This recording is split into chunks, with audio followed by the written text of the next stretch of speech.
రవి గారు, తెలుగు రాష్ట్రాల్లో media politics ఈ మధ్య వచ్చిన కొన్ని వ్యాఖ్యలు పెద్ద దుమారాన్ని రేపాయి. ముఖ్యంగా ఆంధ్రప్రదేశ్లో, ఇటు తెలంగాణలో కూడా చాలా విషయాలు హాట్ టాపిక్స్గా మారిపోతున్నాయి. ఏమంటారు సార్?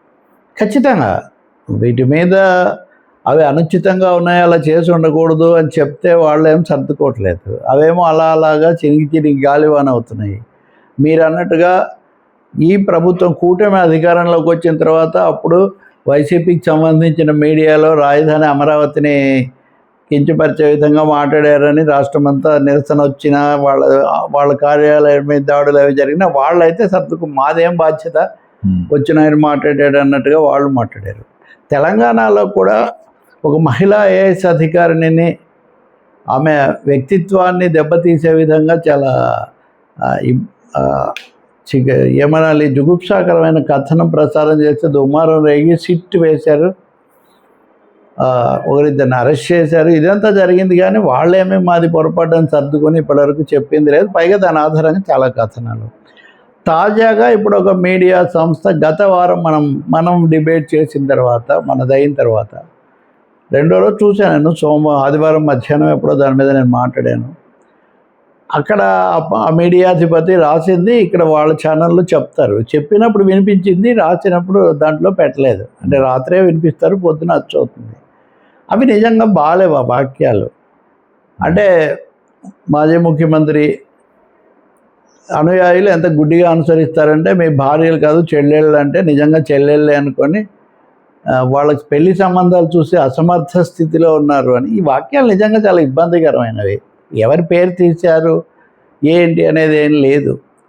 ఇది పైగా మహిళలను కూడా కించపరచడం కదా. ఇలా ఆ మాటకు వస్తే ఇందాక నేను చెప్పిన ఐఏఎస్ ఉదాహరణలో కానీ, అంతకుముందు ఆంధ్రప్రదేశ్ శాసనసభలో అప్పటి మాజీ ముఖ్యమంత్రి సతీమణిని కించపరిచేవి మాట్లాడినప్పుడు కానీ ఎప్పుడూ ఎవరు పేర్లు పెట్టి సూటిగా చెప్పరు. అసలు మన దేశంలో ఉన్న లక్షణమే, మన సమాజంలో ఉన్న సంస్కృతే, ఆ విష సంస్కృతి. అది ప్రతిదీ ఎక్కడికి వచ్చినా ఆడవాళ్ళని ఏదో ఒక విధంగా దాంట్లో ఇంప్లై చేస్తూ మాట్లాడటం, తద్వారా వీళ్ళ దీన్ని దెబ్బతీయటం. అందువల్ల ఇది బాగలేదు అనే మాట వచ్చింది, అందరూ అన్నారు.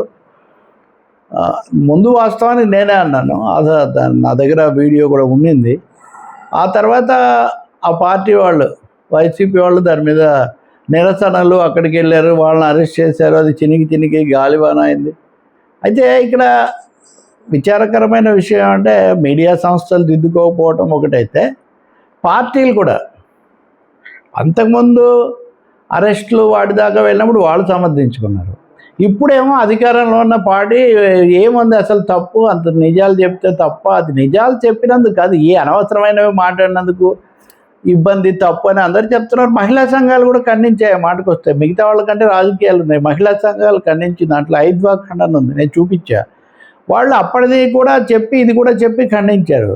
నిజం చెప్పాలంటే ప్రమోద్ మాజీ గతంలో ఆమెను కించపరిచినప్పుడు ఏ ఒక్కరికంటే ముందు నేను మాట్లాడిన తర్వాత 3 నెలలకు కానీ వీళ్ళు మాట్లాడలే. ఎందుకు? కాబట్టి ఇప్పుడు సమస్య ఏమంటే, సర్దుకోకుండా నేను ఇందాక కూడా వస్తూ చూశాను, మేమేం తప్పు మాట్లాడలేదు, మీకు తెలుగు రాదు అది ఇది అన్నట్టుగా ఒకటి, అంటే దిద్దుకునే ధోరణిలో లేరు అనేది ఒకటి కనిపిస్తుంది.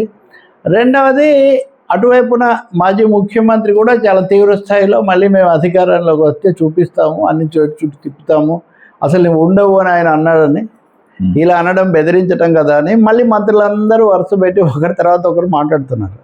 వీళ్ళందరూ మాట్లాడడం ఒక తీరైతే, ముఖ్యమంత్రి కూడా మాట్లాడుతున్నారు, నిజాలు చెప్తే మీకు అంటే అలా అనడం సరైనది కాదు కదా. ఏ కొలబద్ద ప్రకారం అప్పుడు వ్యతిరేకించామో ఇప్పుడు కూడా అలాగే వ్యతిరేకిస్తాము. ఇక దీనికి మిగతా రాజకీయాలకు సంబంధం లేదు.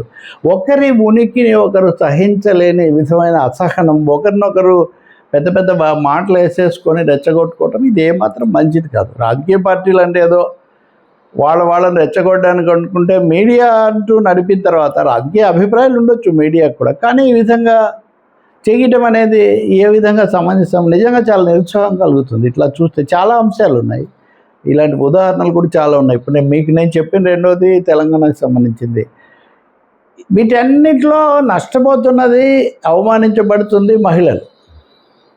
ఇప్పుడు ఉదాహరణకు ఇప్పుడు ఈ సమయంలో నేను మహిళలను ఏమో అవమానించాను, ఆయన అనుయాయులు అంత గుడిగా బలపరుస్తారు, అది కదా నేను అన్నానని నేను వాదిస్తాను అనుకోండి.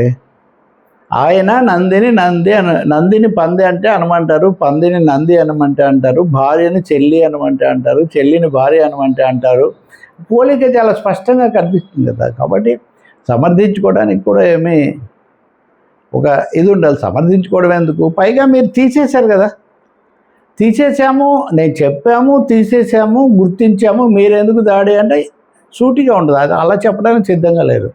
సో ఈ భేషజాలకు ద్వేషాలకు వెళ్ళిపోయి రణరంగం చేస్తున్నారు. దీనివల్ల జరుగుతున్నది ఏమంటే, ఇందాక మనం అమరావతి గురించి చర్చించాం. అమరావతి చట్టబద్ధత మీద చర్చ జరగాల్సిన వారం ఇది. ఈ వారంలో ఆడవాళ్ళను కించపరచడము, లేకపోతే ఒకరినొకరు ఏదో అనుకోవడం అక్కడికి దారితీసింది ఆ పరిస్థితి. ఇది ఇప్పటికేం తగ్గుతుందా? ఈ సమయంలోనే ఆంధ్రప్రదేశ్ హైకోర్టులో న్యాయమూర్తి జస్టిస్ భట్టు దేవానంద గారు కొన్ని వ్యాఖ్యలు కూడా చేశారు. సోషల్ మీడియా పోస్టులు ఇష్టానుసారం వస్తుంటే ఏం చేస్తున్నారు, మీరు ఎందుకు అరికట్టలేదు, విధ్వంసం మళ్ళీ చూపిస్తాం ఇట్లాంటివి అంటుంటే మీరు ఎందుకు అరికట్టలేదు అన్నారు. ఆయన ఆసక్తికరమైన ఇంకో మాట అన్నారు. ఏమంటే, ఏడాది కిందట ఒక ఆయనకు మీరు నోటీస్ ఇచ్చారు, ఆయన మా దగ్గరికి వచ్చి రిలీఫ్ పొందాడు. ఈ ఏడాదిలో మీరు ఒక్కసారి కూడా ఆయన విచారించలేదు. మీరు అప్పుడే ఎల్ఓసి నోటీస్ ఇచ్చిన వాళ్ళు విచారించాలి కదా. కాబట్టి ఇవన్నీ రాజకీయ ప్రధానమైన, అదే కొన్ని రోజులు రెడ్ బుక్ అని, కొన్ని రోజులు ఇదేది బ్లూ ఈ బుక్ అని, డిజిటల్ బుక్ అని. డిజిటల్ బుక్లు ఎక్కడున్నాయో, రెడ్ బుక్లు ఎక్కడున్నాయో, కానీ ఈ దేశానికి ఒక స్టాట్యూ బుక్ అయితే ఒకటి ఉంది, రాజ్యాంగం. దాని ప్రకారం చేస్తే సరిపోతుంది. కానీ మీడియా కూడా రాజకీయ పార్టీలను మించి ఒకరినొకరు అనేసుకొని చేస్తే ఉపయోగం లేదు. ఇప్పటికే మీడియాలో ఇవన్నీ చూడలేకపోతున్నాం, లేకపోతే నా వార్తలు నా ఇష్టం నాకు అన్నట్టుగా ఎవరికి వాళ్ళు చేస్తున్నారని. ఇక్కడే మనం తాజాగా దీంతో సంబంధం లేదు కానీ మాజీ ఎంపీ విజయసాయి రెడ్డి ఈరోజు ఒక ట్వీట్ పెట్టారు. తను నుంచి ఒక మీడియా ప్లాట్ఫామ్ తీసుకొస్తున్నామని, అన్ని విషయాలు కూడా ఉన్నట్టు చెప్పడానికి. ఇప్పుడైతే సోషల్ మీడియా డిజిటల్, ఆ తర్వాత ఇది కూడా తీసుకొస్తామని, అంటే ఇదో కొత్తది అధికారికంగా చెప్పిన ఇది. కాబట్టి రాష్ట్రంలో మటుకు దీనివల్ల వాతావరణం చాలా కలుషితం అయ్యింది. ఒకరినొకరు బెదిరించుకోవడం వల్ల అందరూ అధికారంలో ఉన్నారు, అందరూ వచ్చారు, ఓడారు, మళ్ళీ గెలిచారు, జైలుకి వెళ్ళారు, వచ్చి గెలిచారు, ఇవన్నీ జరిగాయి కదా. కాబట్టి మిమ్మల్ని మీరు రాజకీయాలు మీరు బాగానే చేసుకుంటారు. దెబ్బతినేది ఎవరంటే ఇదిగో వెనక ఉన్నవాళ్ళు, అభిమానించేవాళ్ళు, లేకపోతే ఉద్వేగానికి గురైతే చాలా నష్టం.